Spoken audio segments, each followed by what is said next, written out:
नमस्कार दोस्तों, आप सभी का हार्दिक स्वागत है एक बार फिर से DHP न्यूज़ चैनल में। तो आज है तारीख 11 अगस्त 2021, दिन बुधवार। रोजाना की तरह हिमाचल प्रदेश की महत्वपूर्ण खबरें और मुख्य समाचार आपको बताने वाले हैं। हमारे साथ वीडियो में अंत तक बने रहिए और वीडियो को लाइक करना ना भूलें। साथ ही चैनल पर नए हैं तो चैनल को सब्सक्राइब करके बेल आइकन पर क्लिक ज़रूर कर लें और हमारे व्हाट्सएप ग्रुप को ज्वाइन ज़रूर करें। चलिए शुरुआत करते हैं। हिमाचल में डराने लगा कोरोना। मंगलवार को 419 तक पहुंचा संक्रमितों का आंकड़ा, 2 की गई जान। हिमाचल में लगातार बढ़ रहे कोरोना के मामलों ने जयराम सरकार की चिंताएं बढ़ा दी हैं। मंगलवार को अभी तक कोविड-19 के 419 नए मामले सामने आ चुके हैं, जबकि सोमवार को यह आंकड़ा 310 था। वहीं 2 कोरोना संक्रमित की मौत भी हुई है। दोनों शिमला जिला के रहने वाले थे। हिमाचल में 185 कोरोना संक्रमित पूरी तरह से ठीक होने में कामयाब हुए हैं। हिमाचल में अभी 2318 एक्टिव केस मौजूद हैं। चंबा जिला में 109 लोग पॉजिटिव आए हैं। इसी तरह से मंडी व कांगड़ा में 70, बिलासपुर में 24, हमीरपुर में 46, शिमला में 55, कुल्लू में 18, किन्नौर में 10, सोलन में 1, सिरमौर में 3 और लाहौल स्पीति जिला में 13 मामले आए हैं। हिमाचल में आज से 22 तक स्कूल बंद। बाहरी राज्यों से आने वालों के लिए RT-PCR रिपोर्ट जरूरी। जयराम सरकार ने हिमाचल में कोरोना के बढ़ते मामलों को देखते हुए एक बार फिर स्कूलों को बंद करने के निर्देश जारी कर दिए हैं।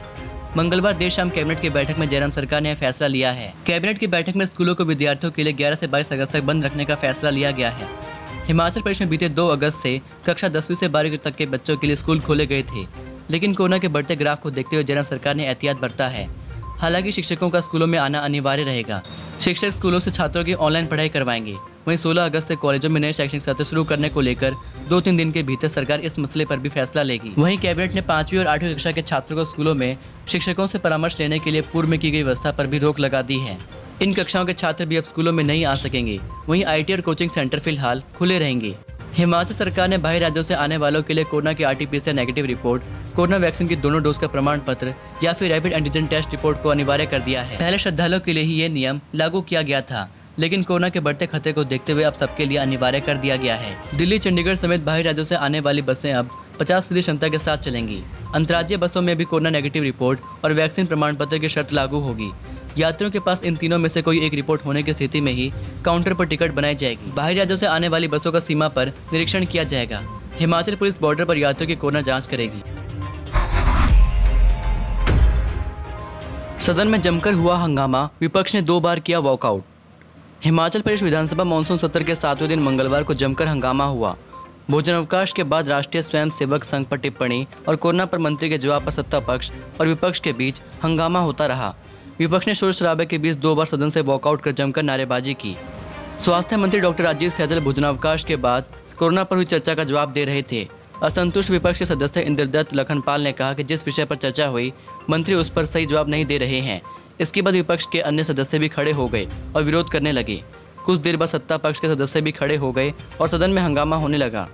इसी बीच नाराज विपक्ष सदन से वॉकआउट कर गया। HPU कैंपस में भिड़ गए ABVP और SFI कार्यकर्ता, जमकर चले लात घूंसे। HPU कैंपस एक बार फिर अखाड़ा बन गया। कैंपस में ABVP कार्यकर्ताओं और SFI के कार्यकर्ताओं के बीच जमकर लात घूंसे चले। मामले की जानकारी मिलते ही शिमला पुलिस HPU कैंपस पहुंची। पुलिस और VV की सुरक्षा में तैनात गार्डों ने कड़ी मशक्कत के बाद हालात पर काबू पाया। मामले पर SFI के कार्यकर्ताओं का आरोप है कि ABVP के कुछ कार्यकर्ताओं ने नशे की हालत में SFI की छात्रा कार्यकर्ता के साथ बदसलूकी की। छात्रा के विरोध करने के बाद SFI और ABVP कार्यकर्ता आपस में भिड़ गए। वहीं मामले पर ABVP के कार्यकर्ता का कहना है कि SFI के कार्यकर्ता बीते कई दिनों से उन्हें उकसा रहे थे। मंगलवार को ABVP कार्यकर्ताओं के साथ बदसलूकी की गई। हालांकि मारपीट में किसी छात्र को गंभीर रूप से चोट नहीं आई है। आपको बता दें कि इन दिनों HPU में PG की प्रवेश परीक्षाएं चल रही हैं। इस दौरान दोनों ही छात्र संगठनों के कार्यकर्ता परीक्षा केंद्रों पर छात्रों के स्वागत के लिए खड़े हो जाते हैं। मिली जानकारी के अनुसार अंबेडकर भवन के बाहर कार्यकर्ताओं के बीच किसी बात को लेकर कहासुनी हुई थी, जो कि हाथापाई तक पहुंच गई। पूर्व सैनिकों के कोटे से भरे जाएंगे TGT और पुलिस उपनिरीक्षक के पद। पूर्व सैनिकों के कोटे से TGT, JBT और पुलिस उपनिरीक्षक के पदों पर भर्ती की जाएगी। इसके लिए सैनिक कल्याण विभाग ने निदेशालय में 20 से 23 अगस्त तक साक्षात्कार रखे हैं। सूबे के पात्र पूर्व सैनिकों को इन साक्षात्कार के लिए कॉल लेटर जारी किए जा रहे हैं। इसके अलावा सैनिक कल्याण विभाग शहीदों के आश्रितों के कोटे से भी विभिन्न विभागों में पद भरेगा। इसके लिए प्रदेश भर से 13 आश्रितों को साक्षात्कार के लिए बुलाया गया है। इनके साक्षात्कार 24 अगस्त को होंगे। साक्षात्कार के दौरान अभ्यर्थियों को कोरोना नियमों का पालन अनिवार्य रहेगा। हिमाचल में 3 दिन भारी बारिश का अलर्ट, नदी नालों से दूर रहने की सलाह। हिमाचल प्रदेश में मौसम विभाग की ओर से 3 दिन भारी बारिश का अलर्ट जारी किया गया है। मौसम विज्ञान केंद्र शिमला ने 12, 13 और 14 अगस्त को प्रदेश के मैदानी व मध्य पर्वतीय भागों में भारी बारिश का येलो अलर्ट जारी किया है। पूरे प्रदेश में 15 अगस्त तक मौसम खराब रहने के आसार हैं। मध्य पर्वतीय भागों में 16 अगस्त को भी मौसम खराब रहने की संभावना है। मौसम विभाग के अनुसार भारी बारिश से भूस्खलन हो सकता है और नदियों का जलस्तर बढ़ सकता है। ऐसे में स्थानीय लोगों व पर्यटकों को नदी नालों से दूर रहने की सलाह दी गई है। मौसम विभाग ने ऊना, बिलासपुर, हमीरपुर, चंबा, कांगड़ा, मंडी, शिमला, सोलन और सिरमौर जिले के लिए भारी बारिश का अलर्ट जारी किया है। गोविंद ठाकुर बोले, हिमाचल के पात्र विद्यार्थियों को हर हाल में मिलेगी छात्रवृत्ति, प्रक्रिया जारी। हिमाचल प्रदेश के सभी पात्र बच्चों को दस्तावेजों के सत्यापन के बाद छात्रवृत्ति दी जा रही है। कुछ मामले लंबित हैं, लेकिन जल्द ही उनको भी स्कॉलरशिप की राशि जारी कर दी जाएगी। यह बात शिक्षा मंत्री गोविंद सिंह ठाकुर ने विधायक राकेश सिंघा के एक ध्यानाकर्षण प्रस्ताव के जवाब में दी। कहा कि प्रदेश के हर पात्र विद्यार्थियों को छात्रवृत्ति मिलेगी और इसके लिए प्रक्रिया जारी है। दावा किया कि निदेशालय में किसी की भी फाइल नहीं रुक सकती और किसी तरह की गड़बड़ी नहीं हो सकती है। उन्होंने कहा कि प्रदेश में बड़ा छात्रवृत्ति घोटाला हुआ है, जिसमें सीबीआई की जांच चल रही है। हिमाचल तकनीकी विश्वविद्यालय में प्रवेश के लिए 11 अगस्त से काउंसलिंग। हिमाचल प्रदेश तकनीकी विश्वविद्यालय हमीरपुर 11 अगस्त से ही B pharmacy direct entry, B pharmacy, BBA, BCA, BSc और एमटेक विषयों में दाखिला लेने के लिए ऑनलाइन काउंसलिंग प्रक्रिया शुरू करेगा। विद्यार्थी तकनीकी विश्वविद्यालय की वेबसाइट पर काउंसलिंग प्रक्रिया का पूरा शेड्यूल देख सकते हैं। 11 अगस्त को केवल खेल, पूर्व सैनिक और पिछड़ा वर्ग श्रेणी के प्रमाण पत्र वाले विद्यार्थियों को दस्तावेज जांच के लिए तकनीकी विश्वविद्यालय परिसर दोहुड़ी में आना होगा। 12 से 14 अगस्त तक विद्यार्थियों को काउंसलिंग फॉर्म अपडेट करने का समय दिया जाएगा। 16 से 19 अगस्त तक काउंसलिंग फॉर्म में दस्तावेज अपलोड और शिक्षण संस्थान चयन कर सकते हैं। 21 अगस्त को पहले चरण की ऑनलाइन काउंसलिंग का परिणाम घोषित करेगा। 22 से 26 अगस्त तक विद्यार्थियों को ऑनलाइन काउंसलिंग प्रक्रिया में आवंटित शिक्षण संस्थान में रिपोर्ट करनी होगी।